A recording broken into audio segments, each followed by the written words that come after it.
A Escola Paulista de Medicina e a Escola Paulista de Enfermagem estão estabelecidas no campus São Paulo. Na Baixada Santista, o Instituto de Saúde e Sociedade e o Instituto do Mar. Em Diadema, um dos maiores centros industriais do estado, encontra-se o Instituto de Ciências Ambientais, Químicas e Farmacêuticas. No campus Guarulhos, a Escola de Filosofia, Letras e Ciências Humanas. Compõe o Parque Tecnológico de São José dos Campos, o Instituto de Ciência e Tecnologia. Em Osasco, a Escola Paulista de Política, Economia e Negócios. No campus Zona Leste, em fase de implantação, está o Instituto das Cidades. Contamos ainda com a Unidade Avançada de Extensão Universitária em Santo Amaro. Além do ensino presencial, a Unifesp oferece cursos de graduação e pós-graduação à distância. São mais de 50 cursos de graduação em todas as áreas e 22 mil estudantes. Tão importante quanto manter a excelência no ensino é formar profissionais conscientes e comprometidos com a transformação social. Aliada à educação de qualidade, a pesquisa é fundamental para a produção de novos conhecimentos. Pesquisa na Unifesp é sinônimo de inovação e desenvolvimento. A extensão é o elo que consolida a ligação entre a Unifesp e a sociedade. Com mais de 300 programas abertos ao público, tais como MemoRef, que permite a inclusão de refugiados à sociedade. Acolhe Onco, prestando assistência a pacientes com câncer. E o UAP, Universidade Aberta para Pessoas Idosas. A internacionalização também faz parte da nossa história. As parcerias com instituições de outros países têm proporcionado a mobilidade de professores e estudantes, bem como maior visibilidade da universidade no exterior. A nossa missão não estaria completa sem a permanente busca pela redução das desigualdades com respeito às diferenças. Por meio de ações afirmativas e programas de permanência estudantil, promovemos a inclusão e ampliamos o acesso à universidade. Chegamos juntos até aqui e continuaremos juntos porque acreditamos que a Unifesp deve ser para todos. Unifesp, Universidade Pública, Conhecimento Público.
Olá, bom dia a todas e todos.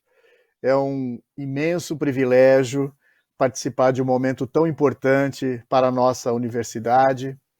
Gostaria aqui, inicialmente, de saudar a nossa magnífica reitora, a professora Soraya Smiley, e, em nome dela, enviar um abraço afetuoso a toda a nossa comunidade da Unifesp, num momento tão importante. Queria também estender, né, os meus cumprimentos ao conjunto de pró-reitores e pró-reitoras que executam um trabalho brilhante nessa gestão. estender o nosso abraço a todos os diretores e diretoras dos diversos campi da nossa universidade e gostaria de cumprimentar a presidente do Congresso, né, a professora Gabriela Debrelas, e em extensão, né, fazendo menção à professora Ieda Malgeri, que conduziu, enfim, e que o seu trabalho permitiu a nossa chegada até aqui, e essa condução brilhante, né, da professora Gabriela, e também cumprimentando todos aqueles que estão envolvidos na organização, a nossa Secretaria de Tecnologia da Informação, né, o nosso DCI, né, a doutora Lidiane Cristina da Silva, o doutor Walter Teixeira Lima Júnior, e, enfim, esse conjunto de colaboração que resultou nesse momento muito especial. Estamos na 6ª edição do nosso congresso acadêmico, que tem como mote, digamos assim, o lema, né, ciência e universidade, transformações para a sociedade. Então, eu queria dizer que é um privilégio e gostaria de, nesse momento, como mestre de cerimônias, né, manifestar aqui o meu imenso agradecimento, um momento de muita honra de estar aqui apresentando a aula, vamos chamar assim, uma palestra magna, que será apresentada pelo Dr. Drauzio Varela. Né? O Dr. Drauzio Varela, eu diria que ele dispensa apresentações, né? Talvez uma das coisas mais difíceis seria resumir o seu currículo, digamos assim. Mas gostaria de ressaltar que o Dr. Drauzio Varela é um renomado cientista, ele é um médico oncologista, é um escritor brasileiro e é um humanista. E é um exemplo de uma pessoa dedicada à transformação da sociedade por meio da ciência e do atendimento à população. Diria que, como parte da trajetória brilhante do Dr. Drauzio, nós podemos destacar a sua luta pelos direitos à saúde básica, um lutador sempre exaltando o papel do Sistema Único de Saúde, o seu pioneirismo no tratamento da AIDS, em especial no sarcoma de Kaposi, e a pesquisa por estratégias para o combate ao câncer. Ele desenvolve na Amazônia também um projeto de bioprospecção de plantas brasileiras para o desenvolvimento de novos medicamentos para tratamento de doenças, não só o câncer, mas aqueles problemas que ainda constituem uns grandes desafios para a medicina atual. E hoje, o Dr. Drauzio é reconhecido por ser um grande comunicador e ser um dos principais divulgadores científicos brasileiros da contemporaneidade. Portanto, sem mais delongas, com vocês, Dr. Drauzio Varela. Muito obrigado. Eu que agradeço essa oportunidade de falar com toda a comunidade da Unifesp. Eu queria dizer para vocês mais jovens o seguinte: quando vocês começarem a ser convidados para presidir mesas redondas, para fazer aberturas de congressos, não fiquem convencidos da sua capacidade intelectual. Pode ser porque vocês ficaram velhos, e aí as pessoas, em respeito à sua senectude, começam a fazer esse tipo de convite. Eu vou dividir essa conversa nossa em duas partes. Na primeira parte, quero dizer como é que eu caí nesse mundo da comunicação. Na segunda parte, eu vou ler para vocês um discurso que eu fiz quando completei 50 anos de formado. A Faculdade de Medicina da USP faz uma homenagem, depois de 50 anos, aos sobreviventes das turmas. E como eu tinha sido orador da minha turma, quando na cerimônia de formatura, eu fui convidado para fazer esse discurso, e eu acho que nesse discurso eu consigo resumir os 50 anos, a minha visão dos 50 anos da medicina que eu pratiquei, e o que tenho praticado. Como é que eu entrei nesse mundo? Em 1982, quando nenhum de vocês tinha nascido ainda, eu fui a um almoço na casa do Dr. Fernando Gentil, que era o diretor-geral do Hospital do Câncer, onde eu chefiava o serviço de imunologia. Eu era jovem nessa época, super jovem, tinha 39 anos. E aí eu conheci lá uma pessoa que era um dos meus ídolos na oncologia, que era o Dr. Joseph Birchnall, que era o chefe da clínica médica do Memorial Hospital em Nova York, do Sloan Kettering. E o Joe Birchnall disse, olha, você que é menino, está estudando imunologia, eu chefiava o serviço de imunologia do câncer, do AC Camargo. Disse, você sabe que apareceu uma doença estranha nos Estados Unidos? Alguns casos de jovens com pneumonia por pneumocystis carini, que era uma pneumonia que a gente só via em pessoas imunodeprimidas, receptores de transplantes de órgãos, doentes com leucemias, linfomas submetidos a quimioterapias agressivas. E nós vimos aparecer alguns casos desses de pneumonia por pneumocystis em jovens, sem nenhum outro sinal de imunodepressão. E, ao mesmo tempo, eu lembrei que tinha lido o aparecimento do sarcoma de Kaposi, e, para quem não conhece, é um tipo de neoplasia, classicamente dos mais velhos no Mediterrâneo, pessoas idosas que apareciam manchas na pele, que a gente ou não tratava, porque eram doenças de baixa agressividade, ou irradiava, fazia radioterapia e controlava todos os casos. E aí surgiram em São Francisco jovens com sarcoma de Kaposi disseminado, lesões pelo corpo todo e até em órgãos internos, como pulmão, fígado, etc. Eu fiquei muito atento a essa doença nova que surgia e era transmissível. E aí fiquei estudando o máximo que pude, de cara fui ler o Morbidity and Mortality Reports do NIH nos Estados Unidos e verifiquei que estava surgindo uma doença grave ali, né? Uma doença que se disseminava e, com um detalhe, ela acontecia entre jovens homossexuais masculinos. Muito bem. Esse interesse pela doença me levou para um estágio no Memorial Hospital, em Nova York. E eu fui para lá, começo de 83, ou começo de 83. Fui para lá e fiz um estágio no Serviço de Imunologia Clínica. Nessa época, já Nova York era o epicentro da epidemia de AIDS nos Estados Unidos. E eu fiquei chocado. Eu já tinha experiência, já tinha aí quase 10 anos de trabalho no Hospital do Câncer, tinha experiência de lidar com doentes graves, de ver doentes morrendo, de acompanhar doentes até a fase final da doença. Mas eu fiquei chocado porque eram todos muito jovens, eram jovens e jovens em geral intelectualizados e com uma doença gravíssima, que vinha uma infecção, depois outra infecção e os doentes morriam. E eu, naquela época, isso era tudo que me interessava, uma doença provocada provavelmente por um vírus, a gente não sabia se era ainda, não havia sido isolado, provavelmente por vírus, que provocava uma deficiência imunológica, infecções de repetição, sim.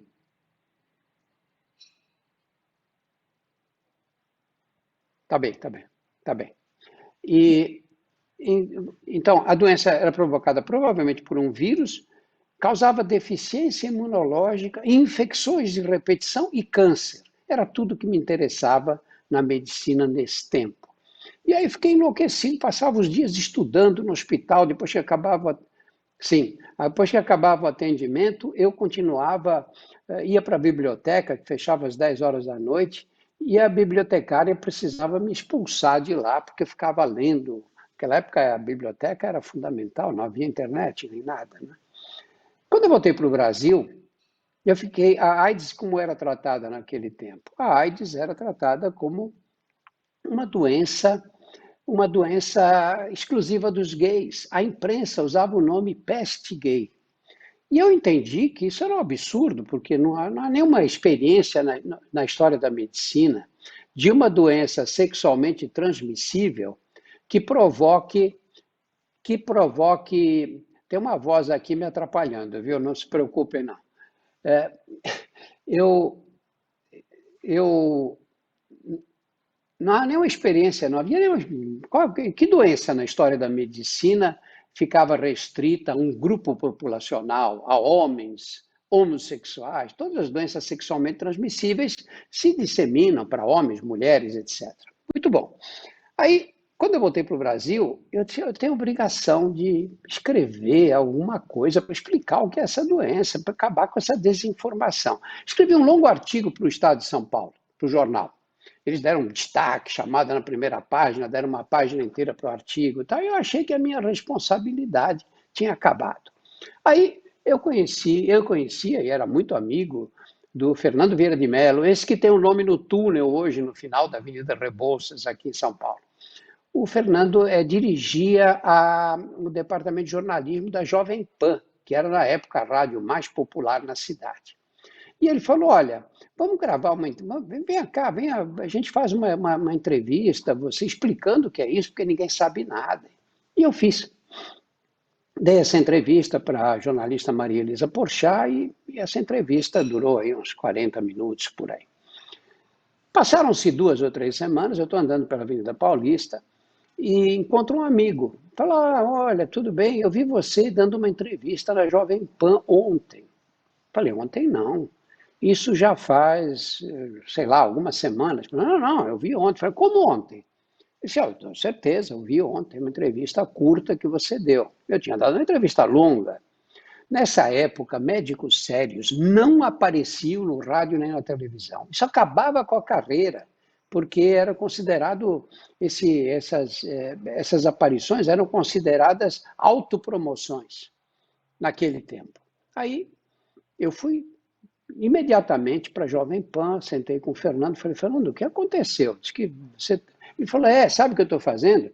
Eu dividi a entrevista em fragmentos e estou passando na programação, porque tem informações muito importantes ali. Falou, Fernando, o que é isso? Como é que você faz uma coisa dessa sem me avisar? Ele disse, mas isso é importante, é uma doença, uma epidemia que vem vindo aí pelo mundo, e as pessoas têm que estar informadas. Falei, mas Fernando, você fazendo desse jeito, você vai me expor, e os meus colegas vão partir para cima de mim, não vão me levar a sério. E ele me falou uma frase que foi definitiva, ele disse, você está preocupado com o que os seus colegas vão pensar de você, ou em transmitir informações de saúde para a população? E aquilo me pegou. E aí eu comecei a fazer uma série de... Voltei lá dias depois e disse, Fernando, vamos fazer a divulgação dessas informações. E aí ele me ensinou uma coisa muito importante. Ele disse, olha, é o seguinte, o rádio é um meio em que você atinge a pessoa no instante que ela está prestando atenção. Televisão não. Televisão você recebe a visita com a televisão ligada na sala. O rádio não. O rádio você está no carro ouvindo. Entrou alguém, você desliga o rádio. Porque não dá para ouvir uma pessoa falar e você ter que... uma outra pessoa presente, você tem que distrair sua atenção. E aí nós começamos a fazer mensagens pela Rádio Jovem Pan. Um dia, aí por 80... Nós começamos esse trabalho em 1983, 84, era o começo da epidemia. E aí, um dia mais tarde, eu estava saindo da Jovem Pan, encontrei com ele, e ele disse, olha, essas mensagens que você tem divulgado pela rádio tem funcionado muito, as pessoas ligam, agradecem, comentam.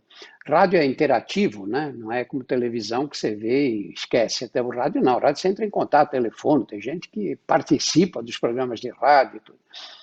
E ele disse, um dia você vai fazer isso na TV Globo.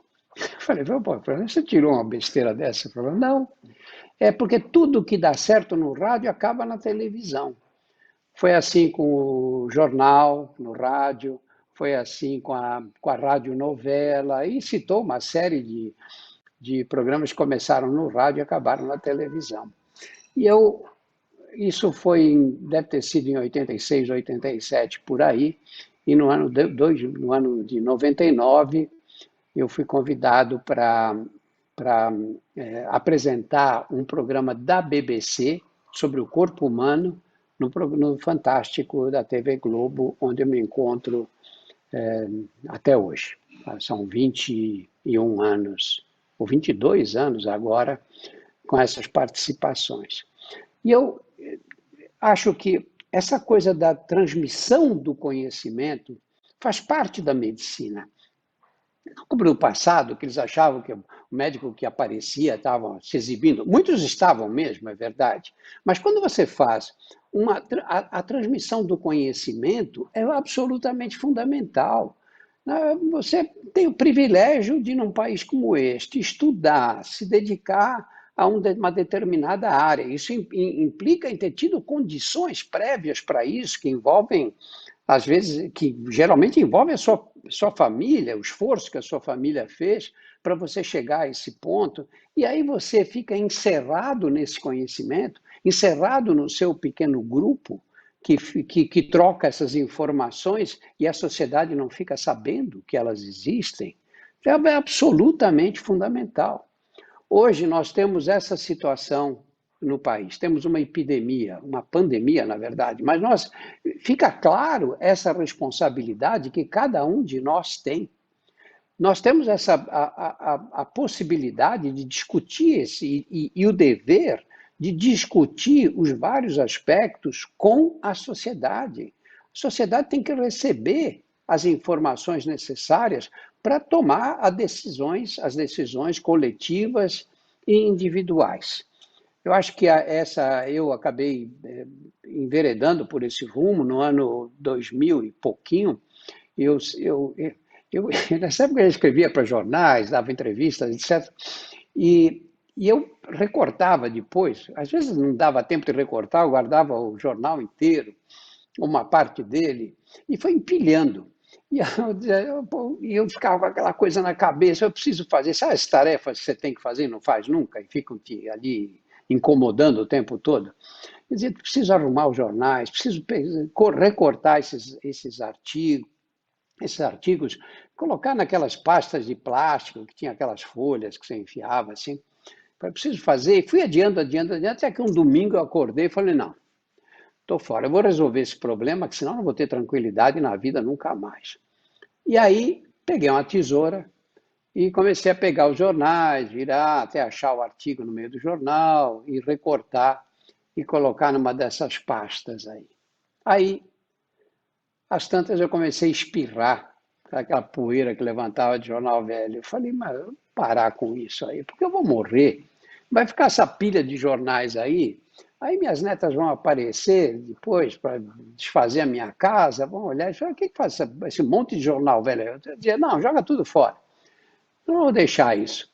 Eu vou tentar estabelecer uma ordem eletrônica para esses jornais.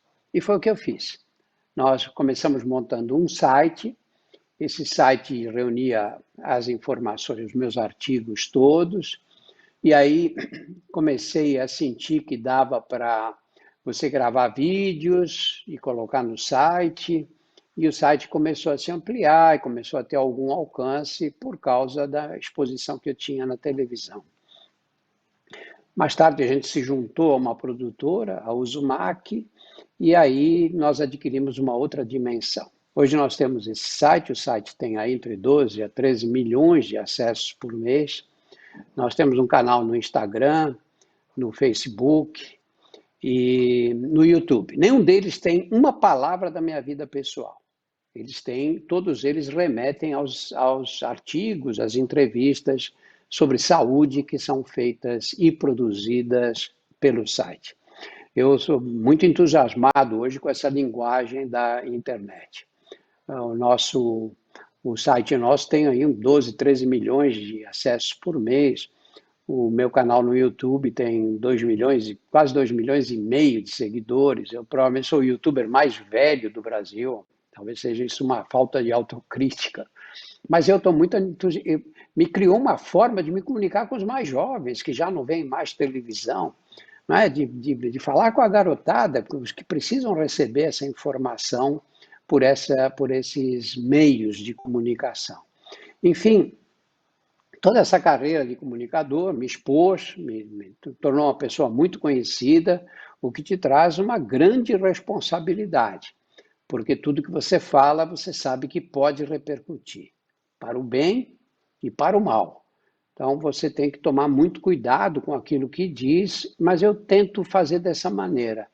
Eu tento fazer sempre tudo que eu faço na internet, ou que eu escrevo numa coluna da Folha, aos domingos, eu procuro.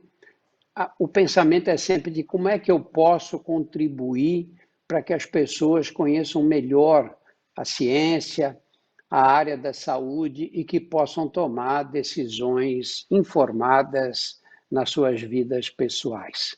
Então, esse é um resumo sumário da minha carreira. Eu vou ler para vocês agora um discurso que eu fiz. O discurso, prometo que não é chato, quer dizer, eu acho que não é chato, mas prometo que não vou demorar muito. Ele tem uns 20 minutos, mais ou menos. E esse discurso, como eu disse, foi feito quando eu completei 50 anos de formado. Eu tinha sido orador da minha turma e disse, não, André, você tem que fazer o discurso agora, um discurso também nessa cerimônia da homenagem que a Faculdade de Medicina faz aos ex-alunos que completavam meio século de profissão. E eu aproveitei esse momento para fazer uma reflexão do que aconteceu, do que tinha acontecido na medicina desde a minha formatura até agora. Eu acho que isso pode ter algum interesse histórico para vocês, que são da área de saúde, para entender, no geral, como evoluíram as ciências médicas e a prática da medicina nesse tempo. E aí eu escrevi o seguinte: naquela ocasião da formatura em que eu fui professor, nós escolhemos como paraninfo o Dr. Luiz Hildebrando Pereira da Silva, que era um parasitologista, professor de parasitologia na faculdade. Só que essa escolha do paraninfo foi considerada uma afronta pela direção da Faculdade de Medicina, que houve por bem não participar da formatura. Eles não participaram. Nós fomos, naquela época era chique você se formar, a formatura era no Teatro Municipal de São Paulo. Eram tempos de ditadura. Ao escolher um professor, eu me formei em 67, né? Ao escolher um professor que fazia parte de um grupo de docentes demitidos da universidade por razões puramente ideológicas, fazíamos um protesto contra o autoritarismo militar e a sua influência na academia.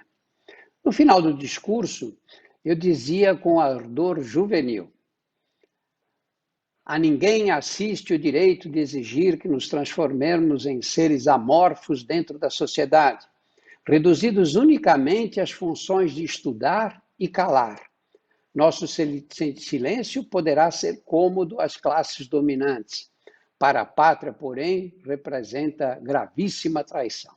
É um pouco da filosofia dos estudantes da época. Meu pai depois diria que ter tido certeza de que eu seria preso no final da cerimônia. Não era preocupação descabida. Perdemos colegas de faculdade e amigos desaparecidos nos porões da repressão. Ao contrário da maioria dos universitários de hoje, tínhamos sonhos grandiosos naquele tempo. Queríamos combater a miséria, acabar com a esquistossomose, chagas, varíola, poliomielite, tuberculose e a desnutrição das crianças. Ao mesmo tempo, sonhávamos com a criação de universidades, metrópoles como Brasília, cidades novas pelo interior e em alfabetizar todos os brasileiros. Não vamos esquecer, no entanto, que a memória é editora falaciosa, especialista em deletar experiências desagradáveis. Em matéria de costumes, éramos bem mais atrasados do que os jovens de agora. Não tínhamos consciência do nosso machismo. Em nossa turma de 100 alunos, havia apenas 15 mulheres, espécie de cidadãs de segunda classe na faculdade, no intervalo das aulas, recolhidas nas salas do departamento feminino. Havia um departamento feminino, onde os homens não entravam. Quando ouço falar da revolução sexual provocada pela pílula nos anos 60, Lamento ter acontecido onde eu não estava. O racismo da sociedade brasileira se refletia em nós. Não achávamos estranho haver em nossa turma os 2 únicos estudantes de ascendência negra entre os 500 alunos da faculdade. Colegas homossexuais eram alvo de chacotas grosseiras. Pertencíamos a uma elite estudantil que, ao receber o diploma da USP, julgava garantida a ascensão social. Apesar da gravidade dos problemas de saúde com os quais convivíamos no Hospital das Clínicas, a faculdade nos formava para ganharmos a vida como profissionais liberais. Pouquíssimos de nós imaginavam que um dia dependeríamos de empregos formais para sustentar a família. Vamos lembrar que naqueles dias, os pacientes sem condições financeiras para arcar com os custos médicos ficavam limitados ao antigo INPS, o Instituto Nacional da Previdência Social. Os demais eram rotulados como indigentes, portanto dependentes da caridade pública. Apesar da formação inadequada para as necessidades do país, nossa geração de médicos esteve à frente da maior revolução da história da medicina brasileira, a criação do Sistema Único de Saúde. Na Constituição de 1988, escrevemos: saúde é um direito do cidadão e um dever do Estado. A despeito da demagogia do slogan que não garante os meios para cumprir tal dever e infantiliza o cidadão ao retirar dele a responsabilidade de cuidar da própria saúde, foi de fato uma revolução. Nenhum país com mais de 100 milhões de habitantes ousou oferecer saúde pública gratuita a todos, sem exceção. Enquanto frequentávamos a faculdade, havia 80 milhões de brasileiros. Na Copa do Mundo de 1970, já éramos 90 milhões em ação. Hoje, somos quase 210 milhões. Apesar das desigualdades sociais revoltantes, dos desmandos predatórios de representantes políticos que elegemos e da parte de nossa elite financeira mancomunada com eles, levamos a medicina aos 4 cantos do Brasil, tarefa anteriormente impensável num país de dimensões continentais. Muitos de meus contemporâneos e eu fomos criados sem pediatras, mesmo morando em São Paulo. Se não havia cuidados pediátricos para as crianças da capital, o que aconteceria no campo, onde viviam 70%, 80% dos brasileiros? Hoje, apesar do crescimento populacional explosivo, praticamente não há criança sem algum acesso à assistência médica. As cenas de bebês morrendo de desidratação, um atrás do outro, nos plantões do pronto-socorro de pediatria, que tanto nos revoltavam, não acontecem mais. A mortalidade infantil caiu no país inteiro. Quando saímos da faculdade, a taxa de mortalidade infantil era de 73 para cada 1.000 nascimentos. No ano passado, foi de 14. Apesar de todas as deficiências, desorganização, uso político, corrupção e demais desmandos do SUS, no curto espaço de 32 anos, implementamos o maior programa gratuito de vacinações, de transplantes de órgãos e de tratamento da infecção pelo HIV do mundo inteiro. Nosso programa de saúde da família, que cobre a maior parte do país, é considerado pelos organismos internacionais um dos 10 mais importantes da saúde pública mundial. As transfusões de sangue se tornaram seguras. O resgate socorre pessoas no Brasil inteiro. Essas conquistas convivem com o subfinanciamento crônico, as filas nos serviços de emergência e nos ambulatórios, a demora para marcar exames e conseguir internações hospitalares e as dificuldades de acesso a cuidados médicos de qualidade. Ao lado dessas transformações, vimos nascer, junto com a instalação da indústria automobilística no ABC, os primeiros planos de saúde, que se popularizaram a partir dos anos 1990. Hoje, a saúde suplementar oferece assistência médica a 50 milhões de brasileiros. Agora um pouco menos com a crise. Os recursos disponíveis à saúde suplementar e ao SUS expõem a desigualdade brasileira. Mais de 140 bilhões de reais para cuidar de 50 milhões de beneficiários dos planos de saúde, contra 240 destinados aos 150 milhões dos que dependem exclusivamente do SUS. Nesse novo panorama, pouquíssimos conseguiram exercer a profissão liberal para a qual fomos preparados. Passamos a ser funcionários públicos ou prestadores de serviços em empresas, convênios e planos de saúde, ou funcionários de hospitais e grupos empresariais de assistência médica. A lógica de mercado invadiu o sistema de saúde. Administradores alheios à profissão trouxeram palavras de ordem às quais não estávamos habituados. Produtividade, racionalização da mão de obra, economia de escala, lucratividade, fusões, corporações, capital de risco. A nova ordem permitiu a construção de grandes hospitais, conglomerados de laboratórios de análise, equipamentos modernos e operadoras de saúde com milhões de associados. Assim, milhões de pessoas doentes puderam fazer exames complexos e receber tratamentos inacessíveis no passado. A oncologia moderna e outras áreas da medicina não existiriam no Brasil não fosse a saúde suplementar. O preço pago foi alto, no entanto. Reduzido à condição de número, o paciente deixou de ser o centro da atenção e a razão de existir do sistema.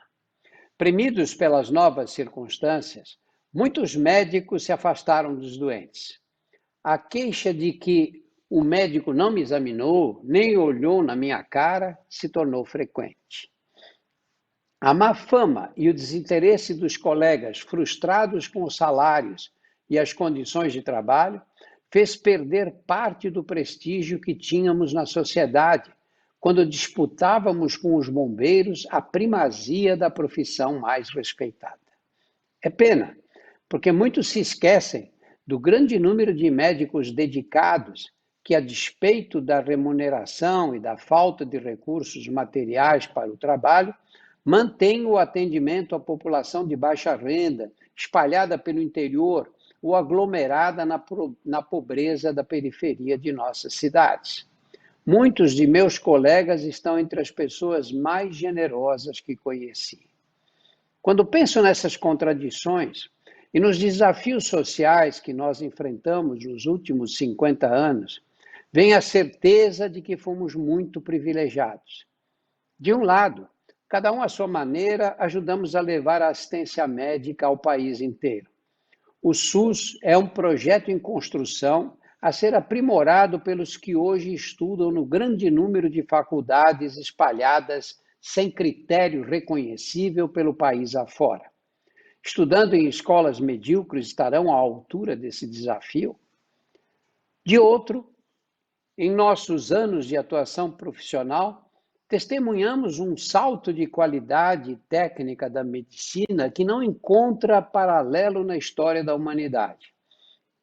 Quando nos formamos, dispunhamos de análises laboratoriais, eletrocardiogramas e mais alguns exames.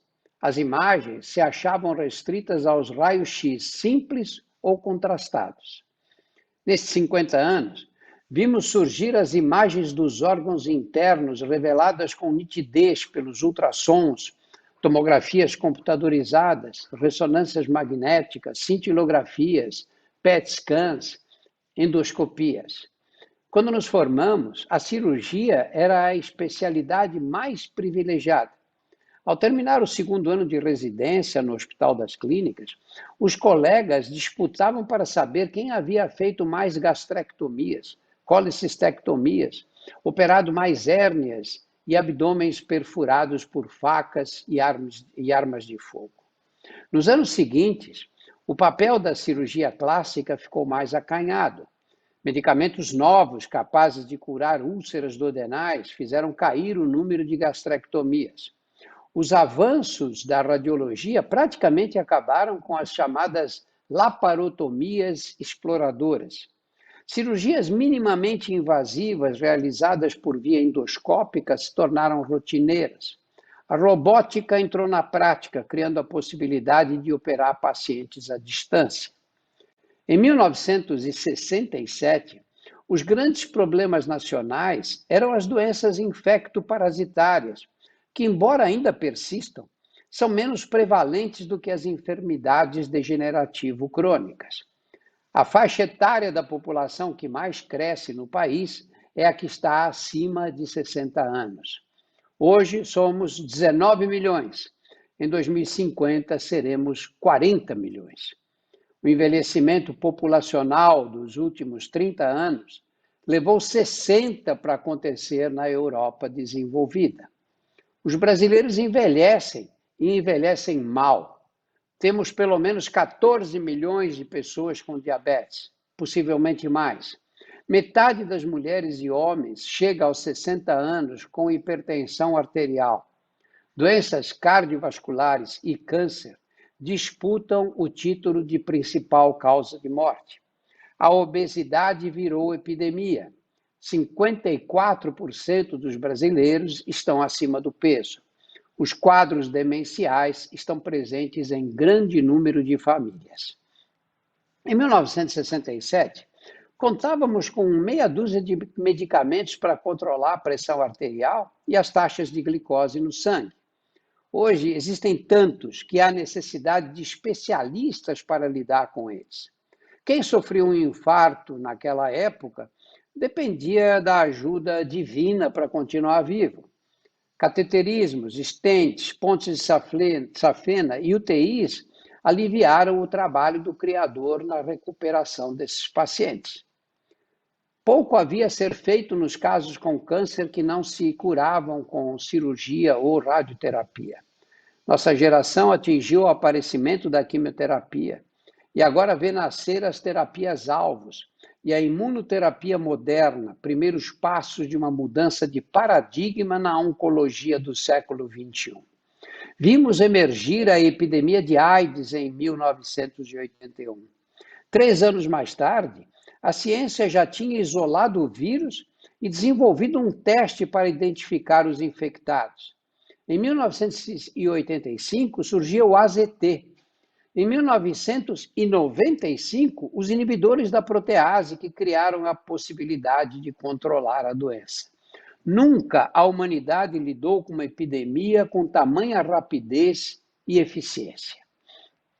Nos últimos 30 anos, o avanço da pesquisa pura e da biologia molecular produziram uma avalanche de informações sobre a natureza íntima do DNA, RNA e das proteínas envolvidas nos processos infecciosos, inflamatórios, degenerativos e neoplásicos. As consequências desse conhecimento darão origem à medicina personalizada que levará em conta a biodiversidade humana, aos transplantes de células-tronco e de genes que corrigirão defeitos genéticos ou adquiridos.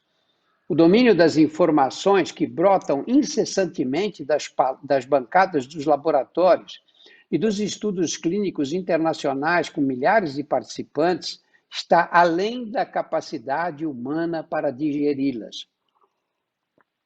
Sem a ajuda da informática e de supercomputadores que aprendem com a experiência, como os que conceberam o Watson da IBM, não haverá como reconhecer-lhes a prioridade e incorporá-las à prática. O médico que toma decisões não amparadas em evidências científicas sólidas será uma figura tão ultrapassada quanto a dos que aplicavam ventosas e propunham sangrias. Os próximos desafios serão os de levar os benefícios dessa medicina altamente tecnológica ao restante da população. tarefa para gerações, porque exigirá a reinvenção de um SUS que ainda nem conseguimos implantar com a abrangência necessária. Os custos dessa nova medicina serão tão altos que talvez venhamos a nos convencer, finalmente, de que o investimento preferencial deve ser na prevenção. Impedir que as pessoas fiquem doentes evita sofrimento e sai bem mais em conta. Pela primeira vez na história de nossa espécie, pudemos oferecer alimentos de qualidade a grandes massas populacionais e tornamos possível ganhar a subsistência no conforto das cadeiras. Obesidade e sedentarismo são os grandes males das sociedades modernas. Preocupados com as lagoas de coceira da esquistossomose, as casinhas de pau a pique da doença de Chagas e com a falta de saneamento básico, causadora de tantas enfermidades, qual de nós imaginou que um dia a principal mensagem de saúde pública seria: não dá para passar o dia inteiro sentado comendo tudo que nos oferecem? Os médicos que nos precederam transmitiam mensagens de saúde ao encontrar as pessoas nas ruas, nas praças, nas festas da comunidade. As praças de hoje são as estações de rádio, os canais de televisão, o Facebook, o Instagram, o Google, o YouTube e os sites da internet. A tela do celular é o meio mais rápido de transmissão de informações médicas. Graças a esses meios de comunicação, o paciente de hoje é muito mais informado do que há 50 anos. Muitos dos que nos introduziram na profissão eram médicos autoritários que impunham suas condutas sem levar em conta as idiosincrasias individuais. A função do médico moderno é de apresentar as possibilidades técnicas para ajudar a pessoa doente a decidir qual delas se adapta melhor às suas necessidades e desejos particulares. Quantos desafios cada um de nós experimentou? Quantas dificuldades, exigências e sacrifícios pessoais e familiares o exercício profissional nos impôs nessas 5 décadas. Amigos e contemporâneos nossos que escolheram outras profissões podem ter levado vidas mais tranquilas, menos sacrificadas e ganhado mais dinheiro com menos esforço. Mas duvido terem conhecido o prazer de ver alguém à beira da morte sobreviver graças aos nossos conhecimentos, dedicação e envolvimento pessoal desinteressado. O arquiteto deve sentir prazer diante da casa construída, o advogado por defender o interesse do cliente, o publicitário pela campanha idealizada, o mecânico ao ver o motor consertado, o agricultor a admirar o verde da plantação. Serão esses prazeres comparáveis ao que sentimos ao aliviar o sofrimento humano, a razão maior da existência da nossa profissão? Queridos amigos, nessa apresentação, procurei deixar claro que jamais me arrependi da escolha que fiz ao prestar o exame vestibular para a medicina. Continuo encantado pela medicina, profissão caprichosa como uma mulher amada, capaz de despertar crises inesperadas de paixão pela vida inteira. Muito obrigado. Muito inspirador, Dr. Drauzio. Eu gostaria realmente de encaminhar os nossos agradecimentos por compartilhar as suas experiências, o seu olhar, né, sobre os impactos da ciência na sociedade, focada na questão aí da promoção da saúde, das questões relacionadas ao atendimento e, evidentemente, tudo que precisa ser para se desaguar na possibilidade de que o conhecimento seja difundido e capilarizado. Eu entendo como muito inspiradora essa sua apresentação e que vem de encontro ao mote do nosso congresso, que é justamente colocar a universidade expandir o debate, digamos assim, onde a ciência e a universidade são elementos transformadores da sociedade. Vou usar uma palavra muito interessante que foi colocada logo do início, que eu usaria o termo: a universidade precisa ser exibida. Exibida no sentido de mostrar o seu sentido. Porque, afinal de contas, muitas pessoas podem imaginar, mas, afinal de contas, para que serve a universidade? Para que serve a ciência? Né? Para que serve toda essa estrutura, enfim, muitas vezes hermética, há de que se reconhecer. Mas eu diria que hoje a crise, se por um lado, evidentemente, né, é uma coisa absolutamente trágica, né, o cenário que nós estamos assistindo, mas por outro lado traz a oportunidade de mostrar o quanto é essencial o papel da educação e, em especial, da saúde, das políticas públicas, de que sejam esses direitos fundamentais de todo ser humano, evidentemente, de todos os brasileiros, que não pode ser visto como uma despesa, como um gasto, mas sim como um investimento na dignidade das pessoas, da dignidade de uma nação. Portanto, eu entendo que um mérito enorme, né, das suas características e da sua trajetória é transformar aquilo que inicialmente possa ser muito complicado no simples. As suas apresentações, seja em que canal, né, de mídia aconteça, ele provavelmente é motivo de conversa das pessoas comuns. Isso é absolutamente essencial. A translação do conhecimento para a sociedade, que a ciência seja presente no cotidiano das pessoas. Hoje as pessoas falam de vacina, as pessoas entendem o que significam indicadores, as pessoas começam a entender temas ou termos ou situações que antes pareciam ser talvez muito distantes. E acho que isso é muito essencial. A universidade, a ciência, a educação pública, ela precisa fazer parte do cotidiano das pessoas. Porque sem isso, evidentemente, não dá para nem se iniciar, né, um debate ou se entender a possibilidade de um projeto, de um país que seja justo, que seja absolutamente essencial para todas as pessoas. E essa construção da redução dessas desigualdades, não há dúvida nenhuma que passa por essa construção. Portanto, Dr. Drauzio, mais uma vez eu agradeço muito a sua generosidade por oferecer para todos nós uma apresentação tão inspiradora e que mostra que mesmo nessa apresentação de 50 anos atrás, né, digamos, da formação, ela ainda tem aspectos absolutamente atuais. E, portanto, eu só posso reiterar, portanto, a nossa gratidão por compartilhar uma história tão bonita e conceitos tão essenciais para todos nós.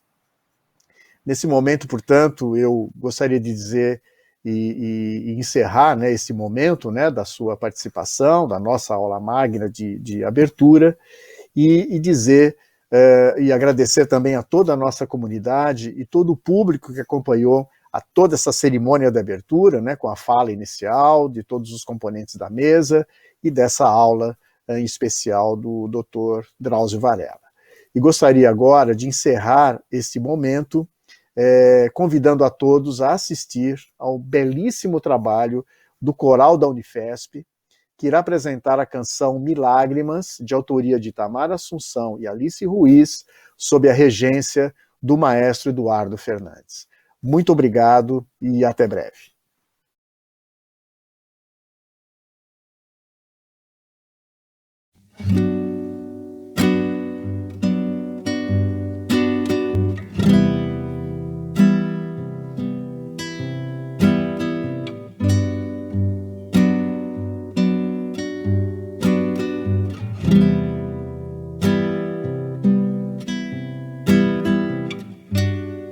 Em caso de dor, põe a gente.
sofra apenas. Viva apenas.